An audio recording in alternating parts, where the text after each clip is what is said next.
अगला शिविर 12, 13, 14 मार्च को रहेगा। मुझे अनुभव से थोड़ा सा ऐसा लगा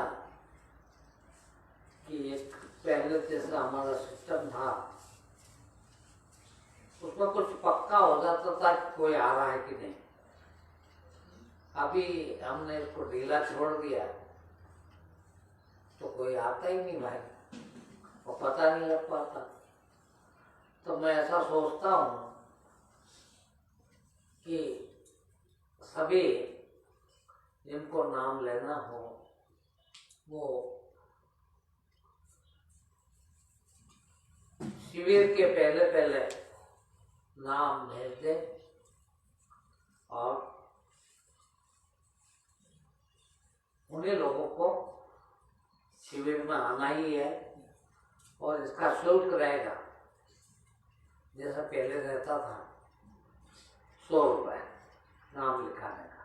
उस 100 रुपये में आप 3 दिन यहाँ रुक सकते हैं। भोजन वगैरह की पूरी व्यवस्था तो 100 रुपये के अंदर हो जाती है। तो अगले शिविर के लिए जिनको नाम लिखाना हो किसी के पास भी लिखा दें, यहाँ इतने लोग हैं किसी के पास भी लिखा दें, वो मुझे बता देंगे और 100 रुपये जमा कर देंगे। अब आज परमात्मा तक पहुंचने का मुख्य रूप से 2 साधन है जिसको संतों ने ज्ञान मार्ग और भक्ति मार्ग कहा। तो ज्ञान मार्ग वैसे इतना सरल और इतना त्वरित है कि एक ही पल में उस सत्य को प्राप्त किया जा सकता है। एक पल में, पल कहते हैं पलक झपकने के टाइम को, एक बार पलक झपक लें इसको पल कहते हैं। और पल भर में ही उस ज्ञान को प्राप्त किया जा सकता है, परमात्मा को प्राप्त किया जा सकता है। क्या करना पड़ेगा?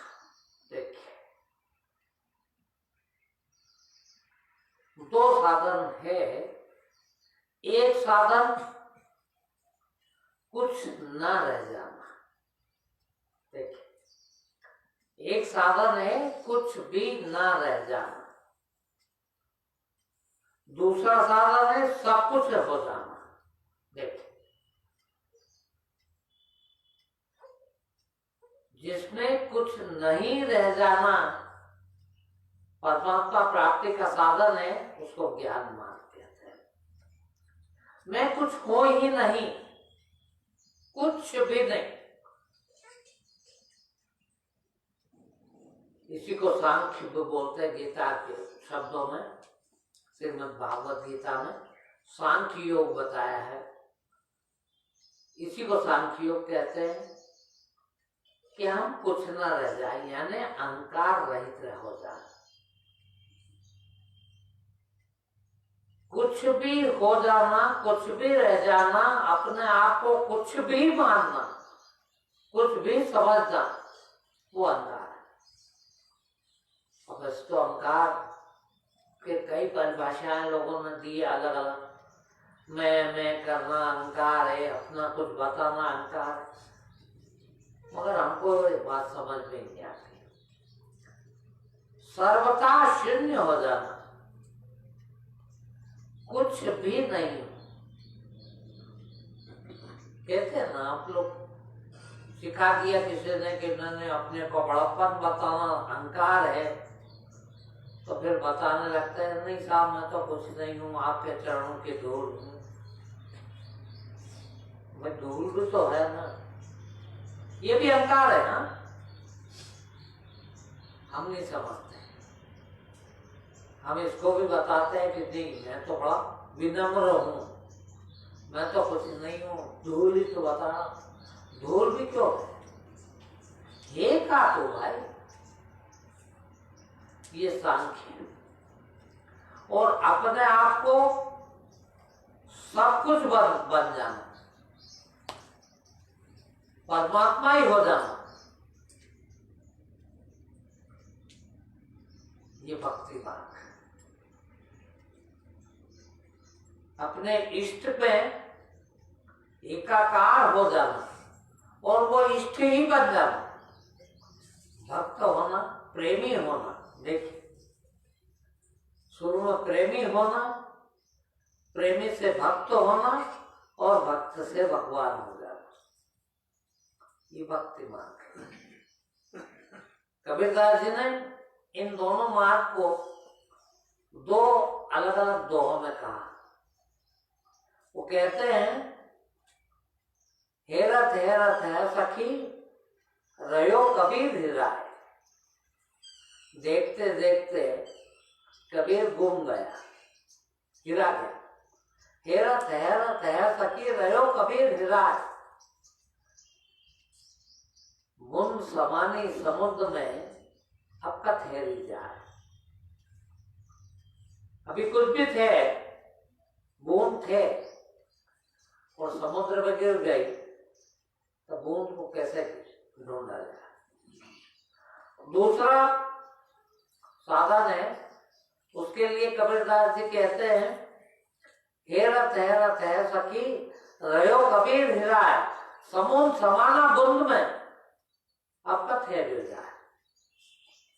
यानी चाहे बूंद समुद्र में गिर जाए, चाहे समुद्र बूंद पर गिर जाए, परिणाम तो एक ही होगा, मिट जाने का। भक्ति में भी मिट जाएगा अहंकार और ज्ञान में भी मिट जाएगा। अब देखिए आप, मैं अधिकांश ज्ञान पर कभी बोलता हूँ, ज्ञान मार्ग पर, क्योंकि वो इतना शुष्क विषय है और कहने को भी इतना ज्यादा कुछ नहीं है उसमें। भाई मिट जाने के लिए क्या बताएं, किंतु प्रेम में बहुत कुछ बोल रहे और प्रेम का मार्ग इतना इतना सरल है कि स्वभाव में हम स्वभावतः सब प्रेम ही तो है। प्रेम करना नहीं पड़ता, प्रेम तो है ही, जन्मजात प्रेम है। बच्चा पैदा होता है तो कोई नहीं सिखाता, उस उम्र में वो सीखने की उम्र भी नहीं, सिखा भी नहीं जा सकता, सिखाया भी नहीं जा सकता। उसको माँ से दूध मिलता है, माँ को पहचानने लग जाता है। सबसे पहले माँ को पहचानता, माँ की खुशबू, माँ की सुगंध उसको आती। माँ यदि उसको गोद में ले ले, कितना भी रोता हो तो चुप हो जाता। प्रेम है, माँ को पहचानता। देखिए स्वभाव, आपका स्वभाव है प्रेम, और इसके बिना कोई रह नहीं सकता। और प्रेम ऐसा नहीं कि किसी महिला से पुरुष का या पुरुष का महिला से हो। प्रेम तो इतना विस्तृत है कि आप देखिएगा, एक जोड़ जूते को बहुत दिन तक पहनते हैं, या कपड़ा, जो कपड़ा आप बहुत ज्यादा पहनते हैं, यहाँ तक कि आपके पास 10 जोड़ और रखे हैं, किंतु किसी जोड़ के बारे में इतना प्रेम हो जाता पहन पहन के कि वो बिल्कुल फट जाए, जब भी नहीं छोड़ते, उसको ही पहनना पसंद करें। होता है कि ये क्या है? प्रेम है। जिस मकान में आप रहते हैं, कईयों का है ऐसा। देखना, आपने महसूस किया होगा कि किसी कॉलोनी में रहते हैं, अच्छी कॉलोनी भी नहीं है, मकान कच्चा है, मगर रहते रहते इतने साल हो गए हैं, माता पिता भी उसी मकान में रहे, तो पैसा आ गया, किसी कॉलोनी में मकान भी बना लिया, लंबा चौड़ा बना लिया, मगर वहां जाने का मन नहीं कहता। यही अच्छे सब पता है कि अच्छे लोग भी रहते हैं, अच्छी कॉलोनी है, मकान भी अच्छा बन गया, सब सुविधा युक्त बन गया है, किंतु वहां जाने की हिम्मत ही नहीं होती। क्यों? प्रेम हो गया है इसमें। ये प्रेम स्वभाव है आपका, प्रेम जीवन है आपका, और नफरत मृत्यु है आपकी। देखिए आप, कितना दुर्भाग्य है कि प्रेम के लिए आपको, मैंने 2-3 उदाहरण दिया, कुछ नहीं करना पड़ा और हुआ है। सभी प्रेम किसी से भी हो, कहीं भी हो, प्रेम के लिए किसी प्रयास की आवश्यकता नहीं है। प्रेम आप करते नहीं है, प्रेम तो स्वतः होता है, हो जाता है।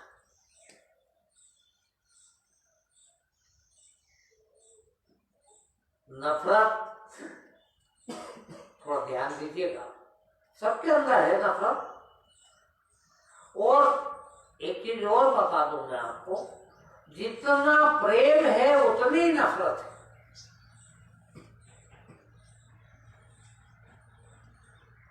तो प्रेम ही नहीं देखा आपने, नफरत भी देखी है। और ये भी देखा है कि जब प्रेम होता है तो कितना आनंदित जीवन होता है। जिस क्षण में, जिस पल में आपको किसी के प्रति प्रेम अंदर होता है, वो पल आपका कैसा होता है, ये सबको अनुभव है। और जिस पल में किसी से ईर्ष्या हो, जलन हो, नफरत हो, घृणा हो, ये प्रेम के सब विपरीत है।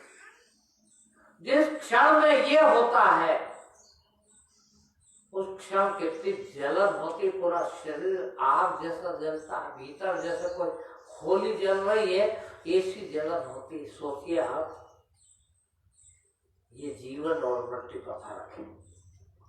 जब प्रेम होता है वो जीना है। जितना प्रेम में रहे, जितना प्रेम में रहे, उतना जिए हो। और जितना नफरत, घृणा, ईर्ष्या, जलन, छल, कपट पूर्ण रहे, उतना मरे।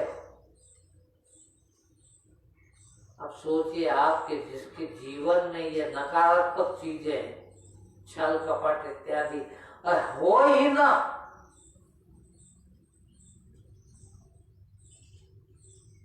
और जिसके घट में केवल 24 घंटे जीवन भर प्रेम ही हो, उसमें और इसमें कितना फर्क होगा, है जमीन आसमान का। एक जीवन और दूसरा मृत्यु। वो आप कहते हैं क्या करें, हम बहुत कोशिश करते हैं पर प्रेम कर ही नहीं पाते। मालूम आपको आपके प्रेम में बाधा क्या है? मैं आज वो बताने जा रहा हूं, प्रेम में बाधा क्या है।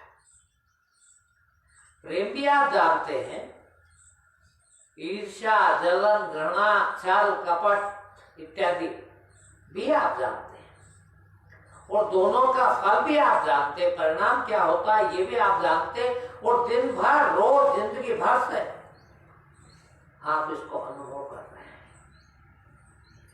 किंतु ये अनुभव कभी नहीं किया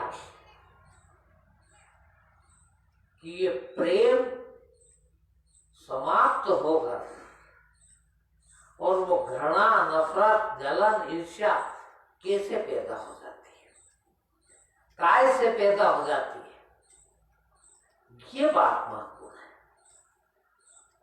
आपको मैं प्रेम की परिभाषा देता रहूं, आपको प्रेम समझाता रहूं, जिंदगी भर समझाता रहूं, सिर्फ आपका मनोरंजन ही होगा। प्रेम कैसे होता है, कब होता है, कितना होता है, और इसकी नकारात्मक चीज कैसे आ जाती है हमारे जीवन में, हमारे जीवन में आग लगा देती है, मृत्यु ला देती है, वो कैसे आती है, काय से आती है, ये महत्वपूर्ण बात है। आप दोनों को चखा है, प्रेम को भी चखा है, ऐसा नहीं है। सब मनुष्य, और मनुष्य ही नहीं, जीव मात्र। देखिए, परमात्मा है प्रेम, और परमात्मा कहाँ नहीं है, कहाँ नहीं है परमात्मा? तो सब में है, चराचर में है, सजीव में भी और निर्जीव में भी है। और प्रेम भी परमात्मा है, यानी परमात्मा ब्रह्म सब में है। ऐसा कोई कण खाली नहीं जिसमें परमात्मा ना हो, यानी प्रेम ना हो। वो स्वाभाविक है, वो तो है ही, मगर उस परमात्मा को हम खो देते, उसके विपरीत हो जाते। अब जीवन में जितना परमात्मा है उतना आनंद आता है, और वह आनंद के कारण ही हमको और आनंद मिले, और आनंद मिले, आनंद मिले। और ये नहीं किसी इंसान मात्र से ही प्रेम होता हो, जीवों से। आपने कुत्ता पाल रखा है, देखिए कभी कभी जिन लोगों ने कुत्ते पाले हैं या कोई भी जानवर पाला है, कोई भी जीव पाला है, उनको अनुभव है कितना प्रेम हो जाता है उससे। रोते मर जाए तो, घर का इंसान मर जाए तो न रो, क्यों? प्रेम है। ये प्रेम नैसर्गिक है, प्रकृति से है, और सबको है, और सब इसी में रहना चाहते हैं। आप प्रयास से नफरत में जाना नहीं चाहते, कभी नफरत में रहने का आपका कोई शौक नहीं है, किंतु क्या करो, भगवान ने एक चीज इतनी बुरी दे रखी है हम सबको, और विशेषकर मनुष्यों को। हाँ, दूसरे जीवों में प्रेम तो नैसर्गिक है, प्यार तो है, किंतु नफरत नैसर्गिक नहीं है। नफरत है ही नहीं, बहुत कम है। आपने किसी जीव का कुछ बिगाड़ा तो थोड़ा क्षण भर के लिए उसको ऐसा लगता है कि मैं बदला ले लूं, मगर भूल जाता था। मनुष्य जीवन में कभी नहीं भूले, नफरत करे, यदि नफरत आ जाए तो जीवन भर याद रहती कि इससे कभी आप प्यार नहीं कर सकते। और नफरत या ईर्ष्या, जलन, छल, कपट, जो भी प्रेम का विपरीत है, वो केवल और केवल मात्र बुद्धि से आता है। बुद्धि से बुरी चीज कोई भी नहीं है आपके अंदर, एक ही बुराई है। प्रेम करने के लिए किसी बुद्धि की आवश्यकता नहीं, किसी चीज की भी आवश्यकता नहीं। प्रेम तो होगा ही, प्रेम नैसर्गिक है। नहीं बताया आपको, जूते पहनते पहनते बहुत दिन हो जाए, उन जूतों से प्रेम हो जाता है, बताइए। उससे अच्छे जूते ले आया तो भी मन नहीं कहता कि इनको पहन लगे, यही अच्छे हैं। कपड़े से, जूते से, पत्थर से, दुनिया की हर चीज से प्रेम हो सकता है, स्वाभाविक है। किंतु नफरत,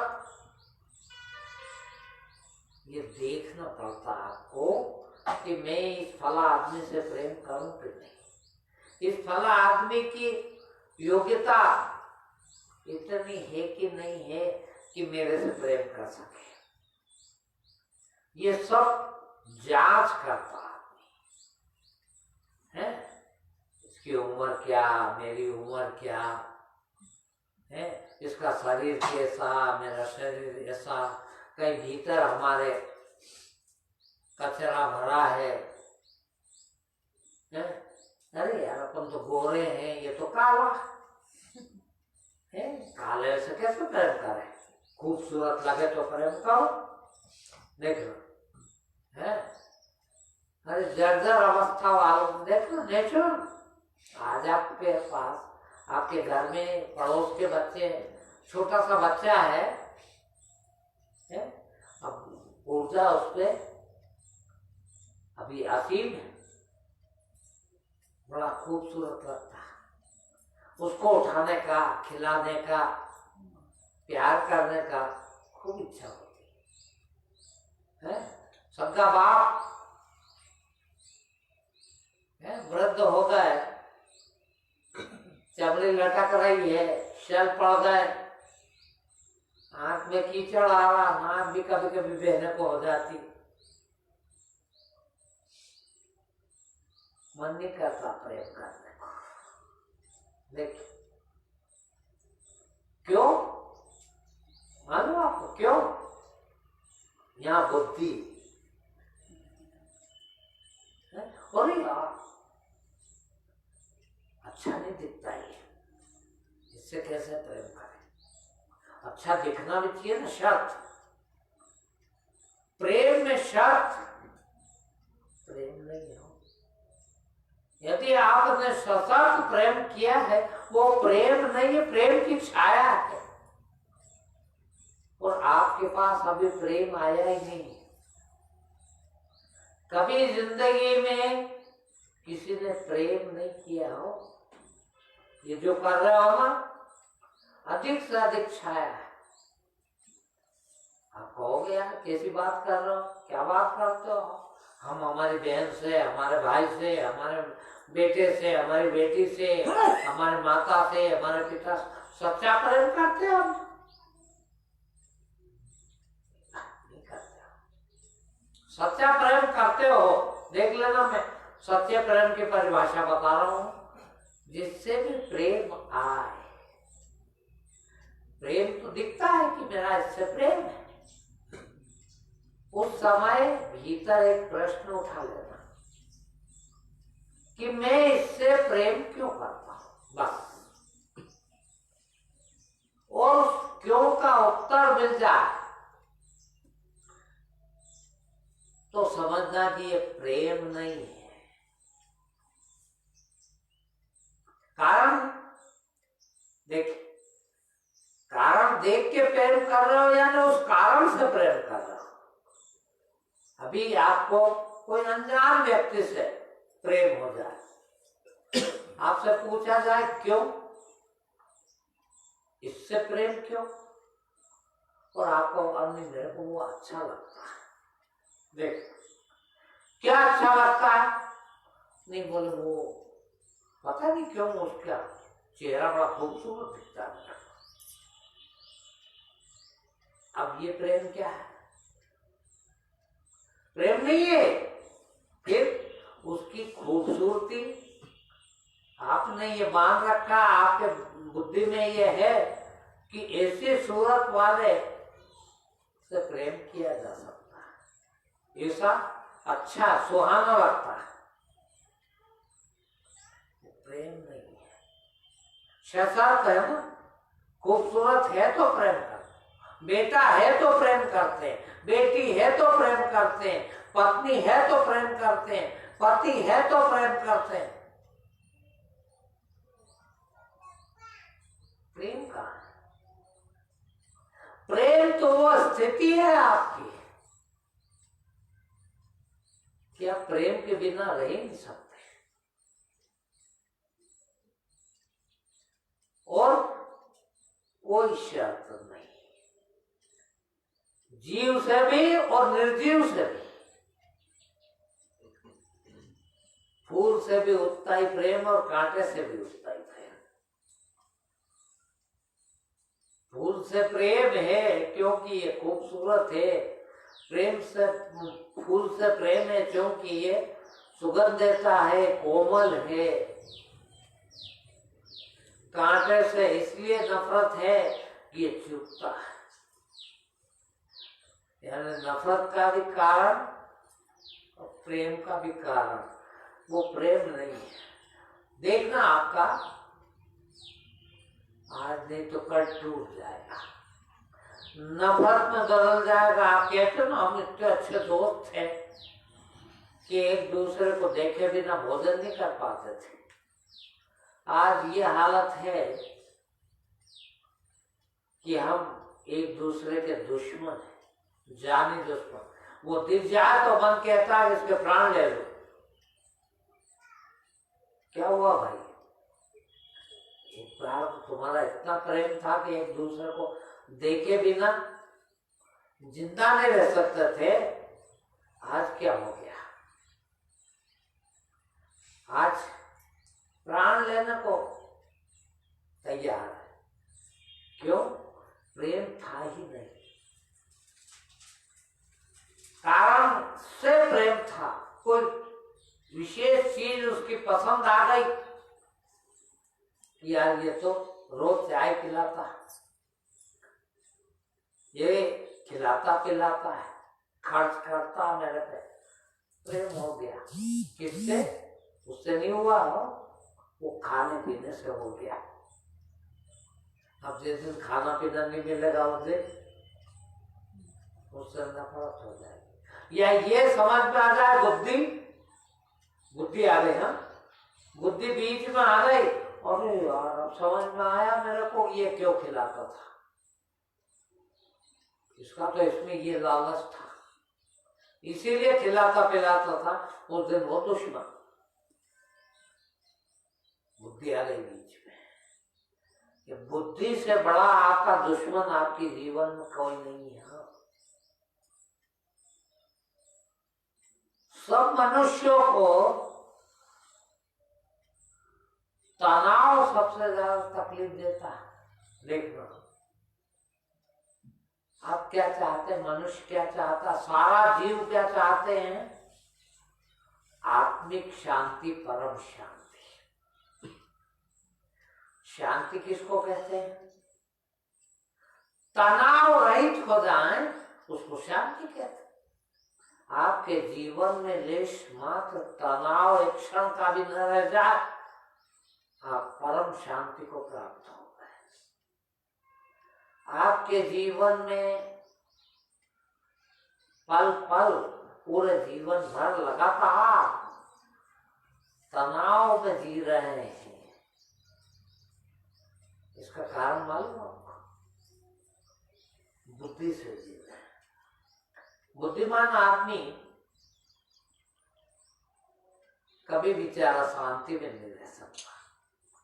चाहे अंबानी इतनी दौलत आ जाए, चाहे कितना बड़ा पद मिल जाए, चाहे वो प्राइम मिनिस्टर हो जाए, मगर वो शांत नहीं रह सकता।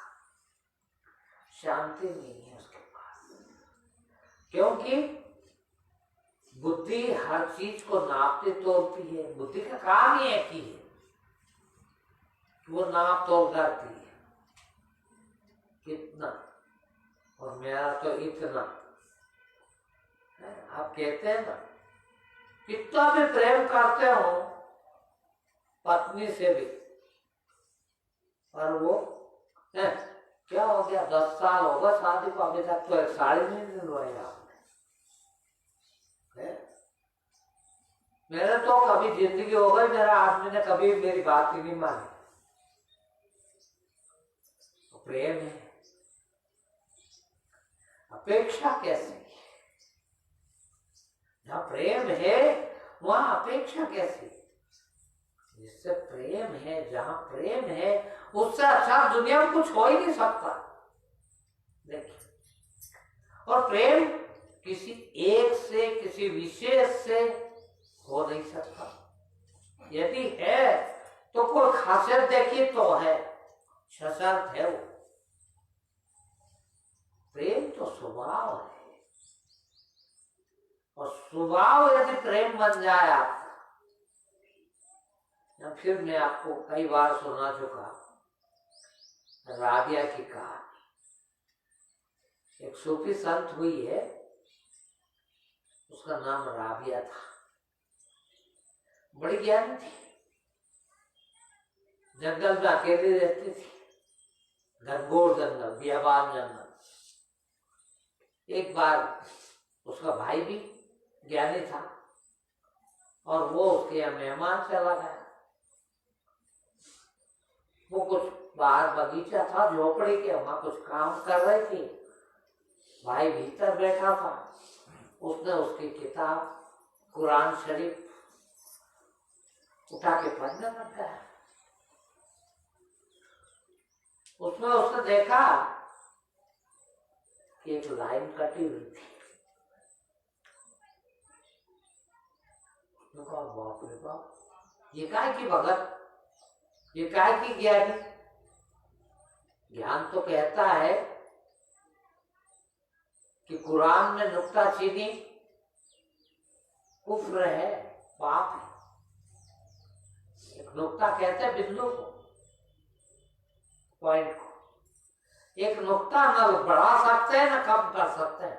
यदि कम कर दिया या बढ़ा दिया, नुक्ताचीनी हो गई, इसको नुक्ताचीनी, और ये पाप है।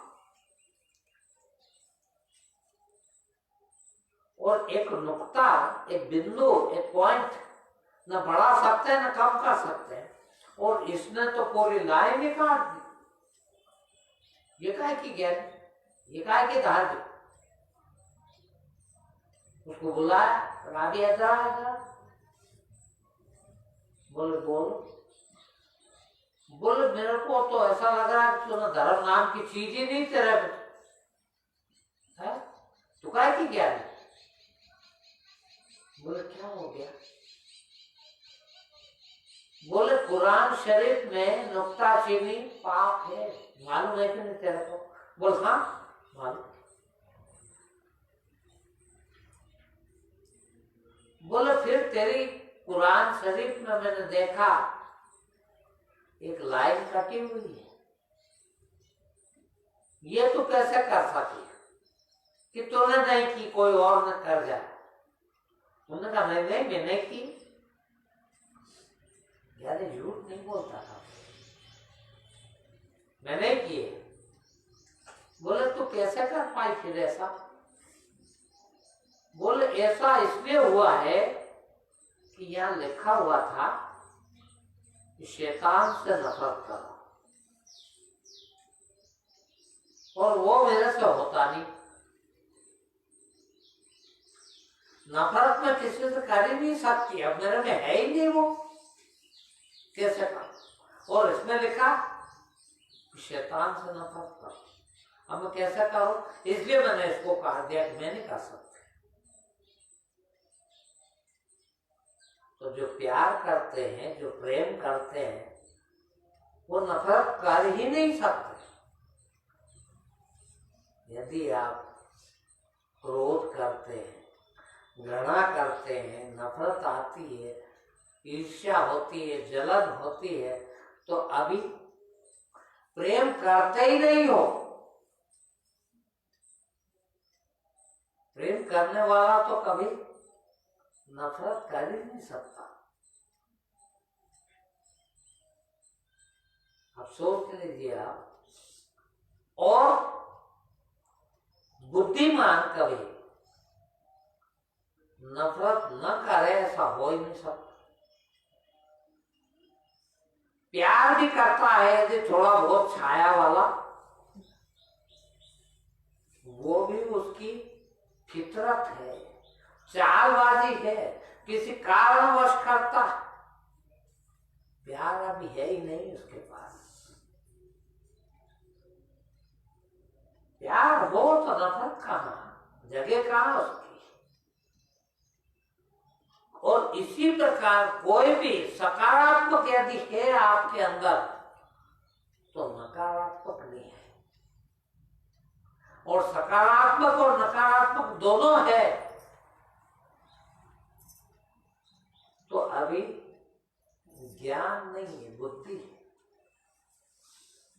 बुद्धिमान आदमी संसार बहुत अच्छा बसा सकता है, संसार खूब अच्छा चला सकता है, मगर ज्ञानी होना बहुत कठिन है। और मेरे ख्याल से जितने ज्ञानी पृथ्वी पर अभी तक हुए हैं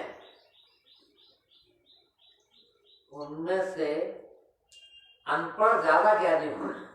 देखना, पढ़े लिखे बहुत कम हुए हैं, उनकी संख्या कमी मिलेगी आपको। जबकि आप लोग तो सोचते होंगे कि उनको ज्यादा ज्ञानी होना चाहिए क्योंकि इतनी पढ़ाई की बेचारे। तो पढ़ाई करने से बुद्धि आती है, और बुद्धिमान आदमी को ज्ञानी होना बहुत कठिन है। तो बुद्धि से ज्यादा अड़चन कोई चीज की नहीं है आपके पास। एक और उदाहरण देता हूं मैं बुद्धि का, कई बार दे चुका हूं मैं। अब देखिए, आपको यदि सच बोलना हो तो बुद्धि की आवश्यकता पड़ती है क्या? बिल्कुल नहीं। और झूठ बोलना हो तो बिना बुद्धि के बोला ही नहीं जा सकता। झूठ बोलने के लिए बुद्धि की परम आवश्यकता है। बुद्धिमान आदमी कभी झूठ बिना रह नहीं सकता।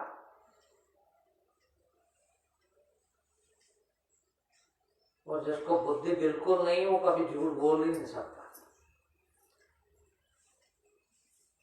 सोचो, आप भीतर जाओ अपने और देखो। अभी आप यहां से जाएं, मैं एक उदाहरण देता हूं। अभी यहां से निकले आप और मान लीजिए घर जाके कोई पूछे कहां से आ रहे हो, और आपको लगे कि यार इसके सामने ये बताना अच्छा नहीं है कि अपन सत्संग से आ रहे हैं, प्रवचन सुन के आ रहे हैं, ये बात बताना ठीक नहीं होगा। ये सोचा, देखना, तो फिर ये भी सोचना पड़ेगा कि क्या बताऊं उसको। पहले तो ये कि यार इस आदमी को यदि मैंने ये बता दिया कि मैं सत्संग सुनने गया था, ये अच्छा नहीं समझेगा, ये भी बुद्धि लाई। हाँ, दूसरा तो फिर इसको क्या बताऊं, तो भी बुद्धि से सोचना ही पड़ेगा। देखिए, लग गई बुद्धि। अब आप अच्छे से झूठ बोल सकेंगे। यदि आपको इसके विपरीत इस आश्रम में आप प्रवचन सुनने आए हैं, प्रवचन सुन के जा रहे हैं, यही बताना पड़ा, कोई ने पूछा कहाँ गए थे और यही बताना पड़ा, तो सोचना पड़ेगा क्या, विचार करना पड़ेगा क्या? कोई विचार की जरूरत है क्या? बिल्कुल नहीं। यानी विचार की जरूरत कब पड़ी? जब झूठ बोलना पड़ा, जब ईर्ष्या करना हो, कुछ जरूरत हो। दूसरी तरफ मैं आपको दो चीज बता रहा हूं। देखिए, एक सबसे बड़ा पाप आपके जीवन में सिर्फ यही है कि मुझे कुछ चाहिए। देख, ये पाप, जिंदगी में कुछ भी चाहिए, ये बार बार पाप है आपको। जिंदगी में कुछ भी नहीं चाहिए, ये पुण्य है हमारे पास। ये धर्म है हमारे पास। ये धर्म एक ही मात्र धर्म, छोटा सा, और इसके बिना कोई धार्मिक हो ही नहीं सकता।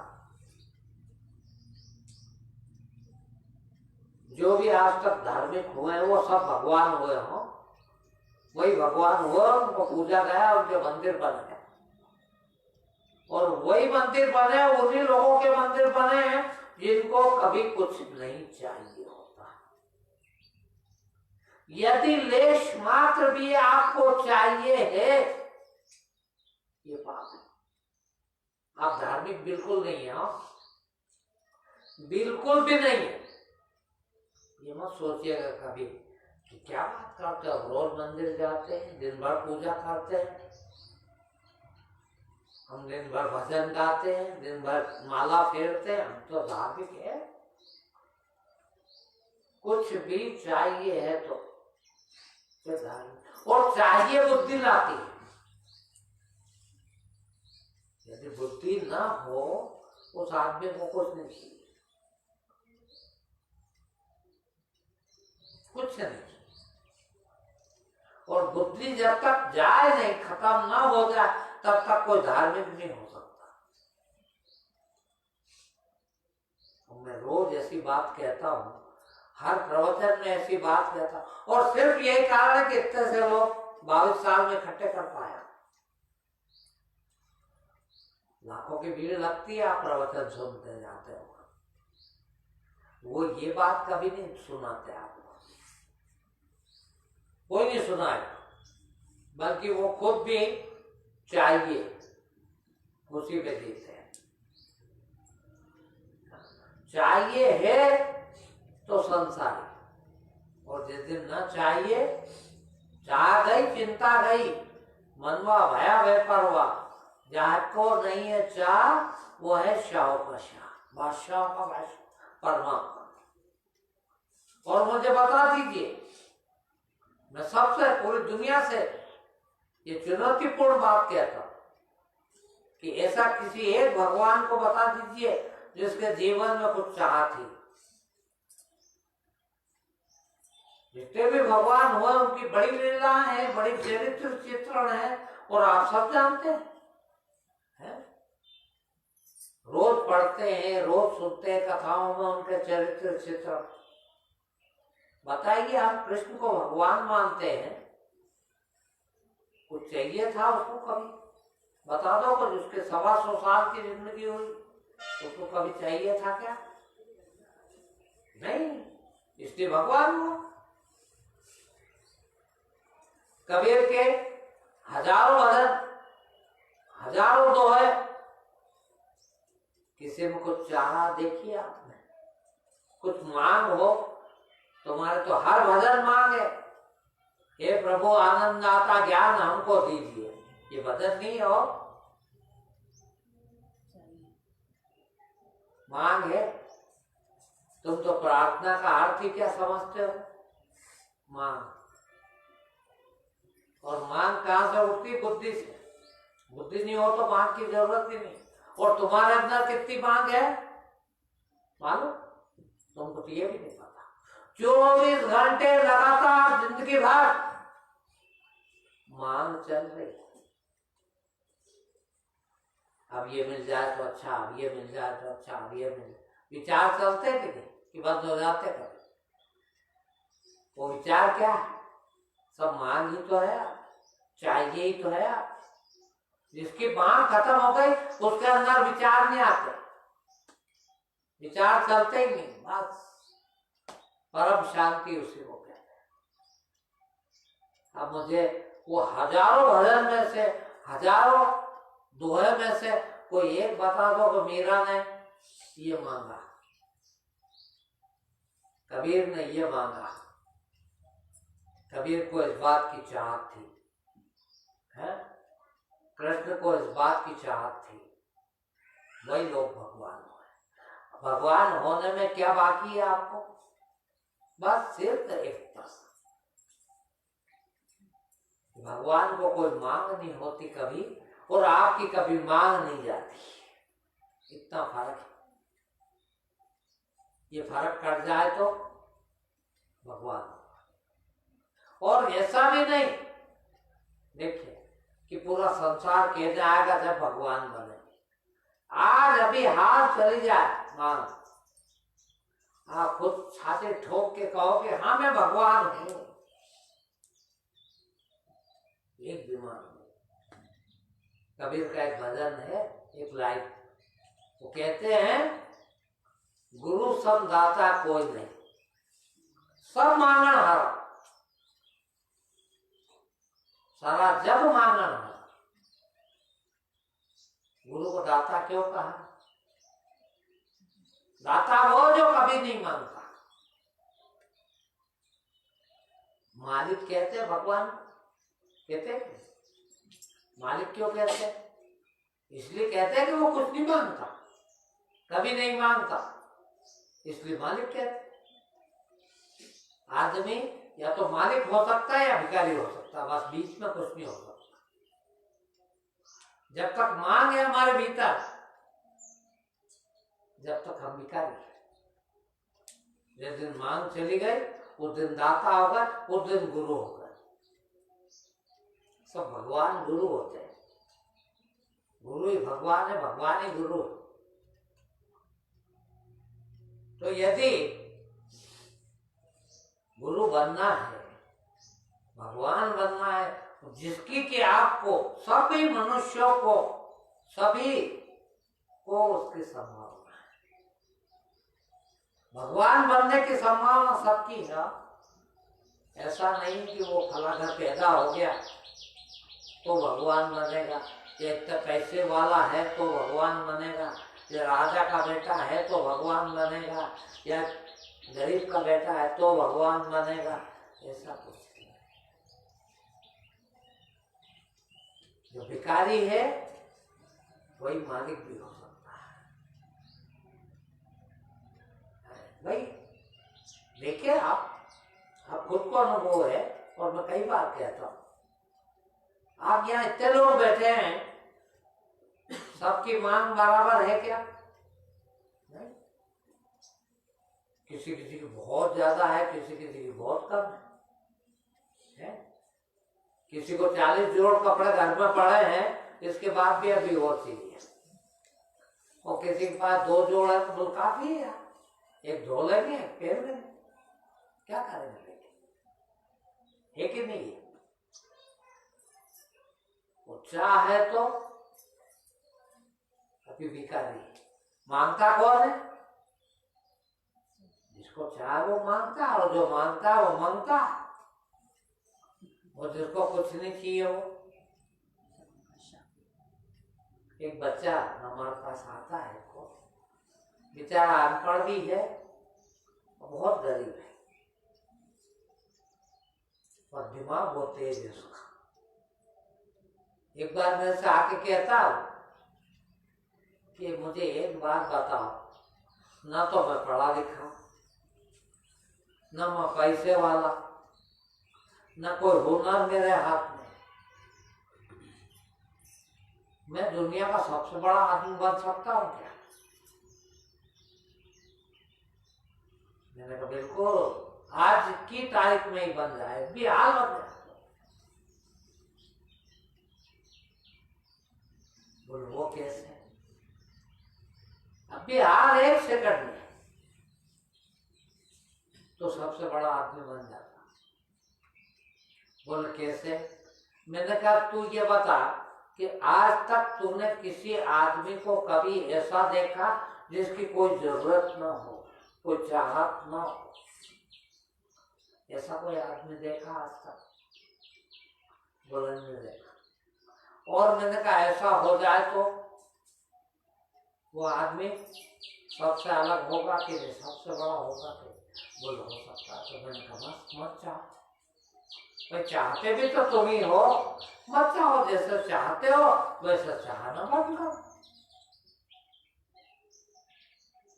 कहते एक छोटी सी कहानी है। अष्टावक्र जनक के गुरु थे,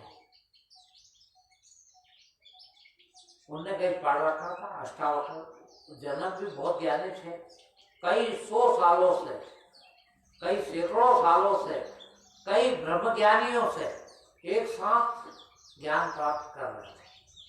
ब्रह्मज्ञानी कई, सिखाने वाले कई, और सीखने वाला राजा जनक अकेला। उनसे ज्ञान सीखते थे।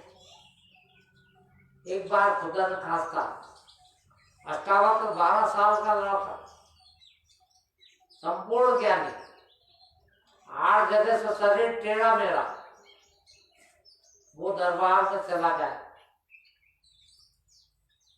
दरबार में चला गया तो सब खिलखिला के हंसने लगे, क्योंकि ऐसा आदमी कभी नहीं देखा।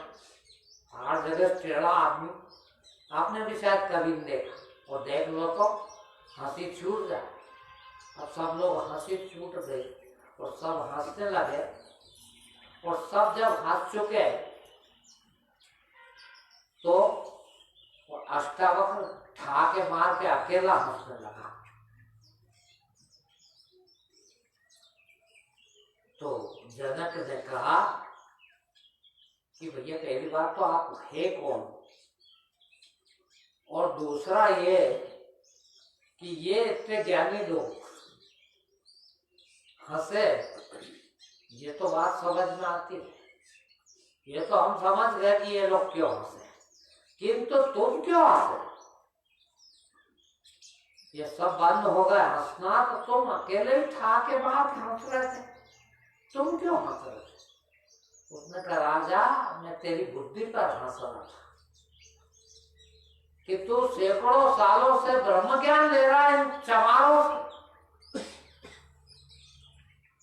ये चमार क्या खाक ज्ञान देंगे तेरे को? ये तो सब चमार है,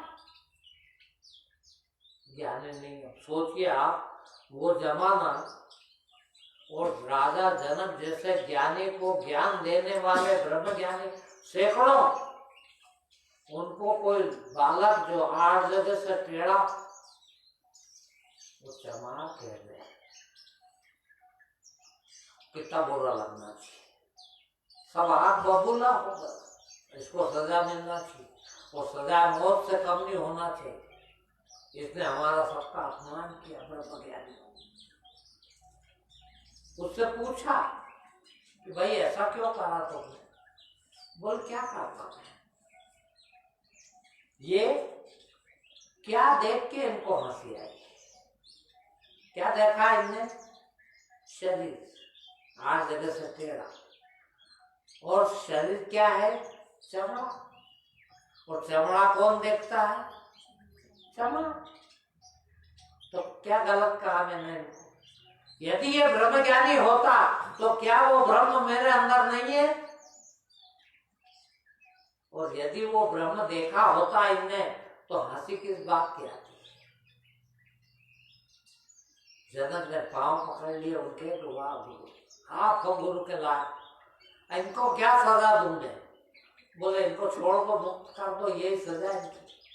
बोले वो कुछ भी हो, मुझे आपसे ज्ञान चाहिए। बोले ठीक है, 2 घोड़े बुलवा दो, चलो मेरे साथ। उन्हें 2 घोड़े बुलाए, एक पे वो लड़का बैठ गया अष्टावक्र, और एक पे राजा जनक बैठ गया। ले गया जंगल में। बोले अब पूछ, क्या पूछना चाहता?